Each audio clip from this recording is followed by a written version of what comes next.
The Bears fall big time to Green Bay. Their season is over. What comes next? This is Jon Zaghloul, Sports Talk Chicago, here with you. Subscribe to the channel. Hit the like button on this video.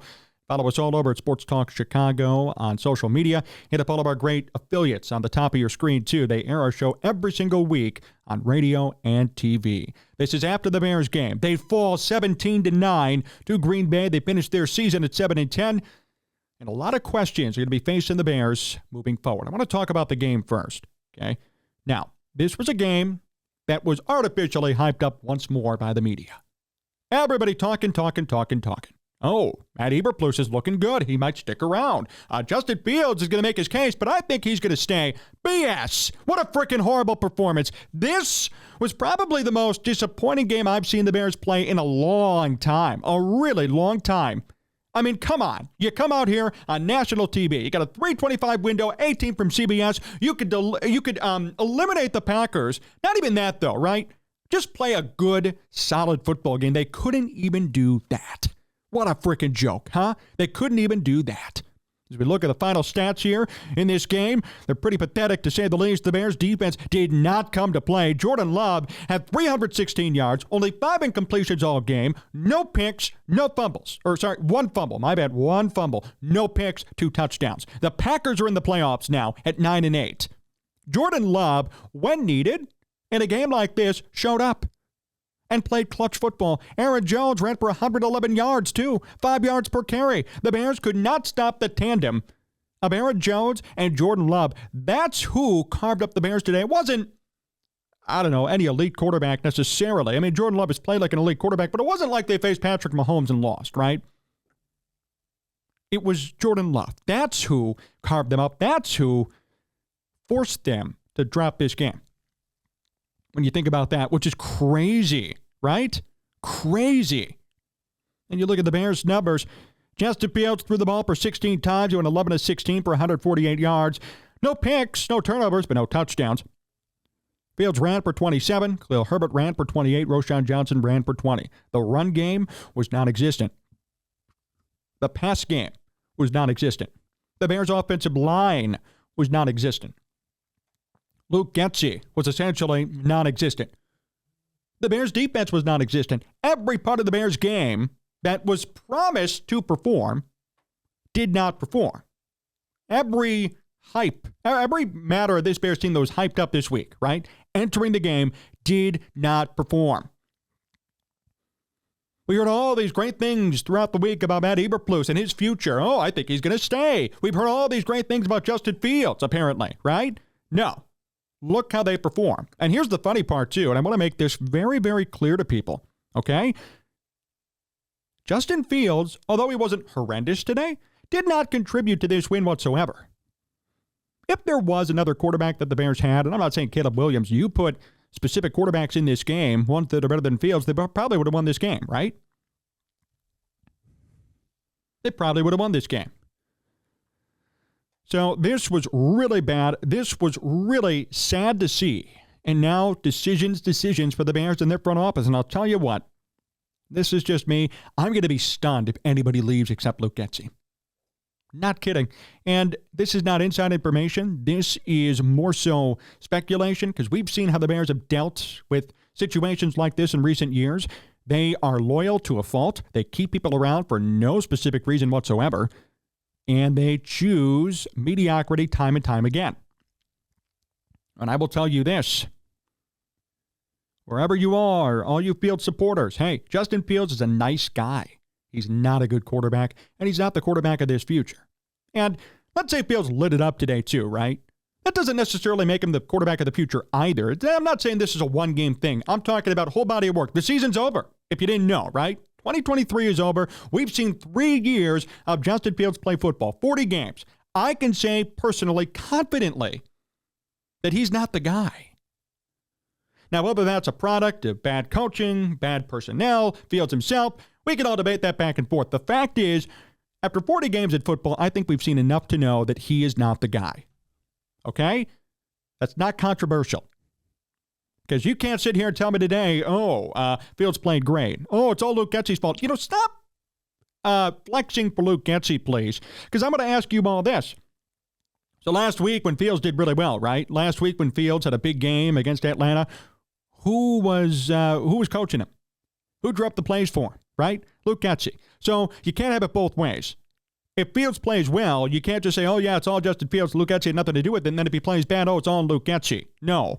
The fact is, they both don't work together. That's true. But also, today specifically, Justin Fields got sacked 5 times, threw no touchdowns, did nothing today.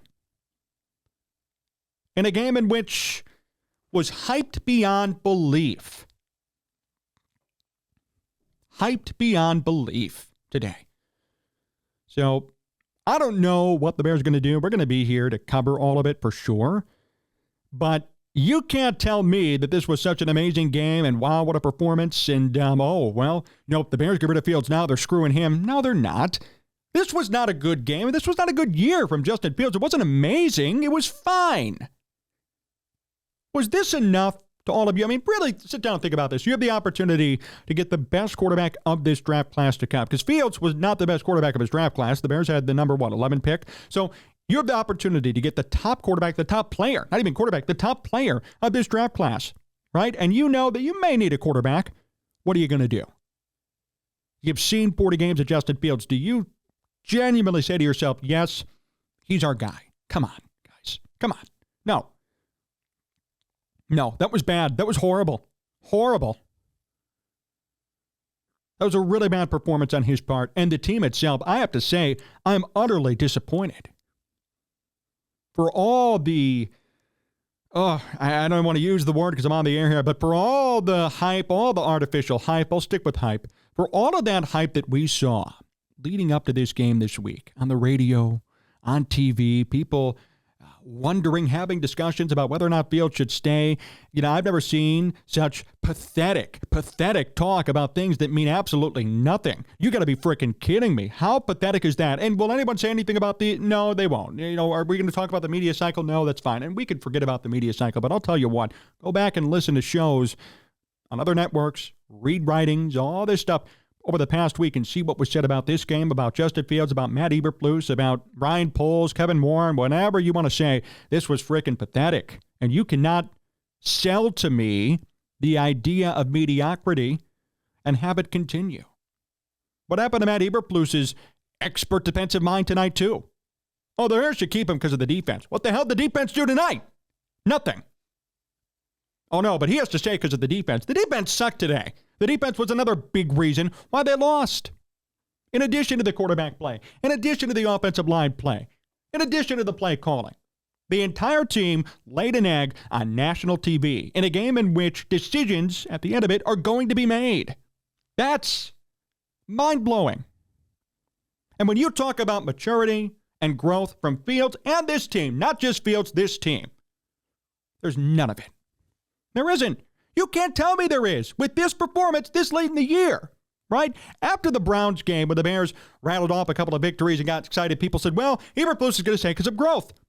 How is there growth when you play like this in the last game of the season? I could see the first 5 games you sucked, from the last 10 or last 15, you played hard, right? But this was a performance that was similar to week 1, that was similar to the Broncos game, that was similar to the Lions game, that was similar to the Browns game, which just happened a few weeks ago, okay? There is no progress here. There is no progress. It's the same thing. They cannot beat good teams. And the Packers aren't even good this year. They were 8-8 entering the game, right? The Packers weren't amazing either. Where are the excuses for Jordan Love? Jordan Love is essentially a rookie quarterback with the youngest roster in football. They're 9-8 in the postseason. In his first year starting. 4,000 plus passing yards. The Bears quarterback's never done it. 32 touchdown passes? But no, we got to make excuses for Justin Fields and other quarterbacks in the past who have never reached those numbers. But yet, I don't see any excuses for Jordan Love, right? Because Love succeeded in that environment. You know, if Justin Fields had that environment, which he did at one point, everyone would say, oh, well, he has no weapons. Jordan Love has no weapons, has the youngest roster in football around him, and they're going to the playoffs at 9-8. And he threw for 4,000 yards because that's what a quarterback does. If you're a franchise quarterback, not an okay quarterback, if you're a franchise quarterback, right, you put the team on your back and you will them to success, even when success shouldn't even be there. You move them and you will them to success. Jordan Love, to his credit, I give him all the credit in the world. I have nothing bad to say about him. And I said he was going to be a bust earlier this season. He proved it. And Jordan Love is a top 10 quarterback in football. I can't deny it. Based on statistics and based on the fact that he did what he did with the roster that he had. So you look at Jordan Love, then you look at Justin Fields. Or how about here? This one's even better. Let's look at the 4 quarterbacks in the NFC North right now. Let's see. Kirk Cousins, Jared Goff, Jordan Love, and Justin Fields. Who's the worst out of those 4? Yeah, I'll let you answer that one. Right? So here we go again. I just implore everybody, as you and as we monitor the Bears offseason, which we're going to be doing now. The offseason starts today, technically. I encourage all of you to remember the truth, not feelings, right? And this isn't a referendum or anything. This is just the facts. The facts are that Justin Fields did this in the last game of the season. The facts are Justin Fields played like this, really, for about 40 games. He had a couple of nice games here and there, but the rest of his tenure has been, it's been C, C plus at best. And remember, too, the Bears went 5-2 or 5-3 now to end the season, right?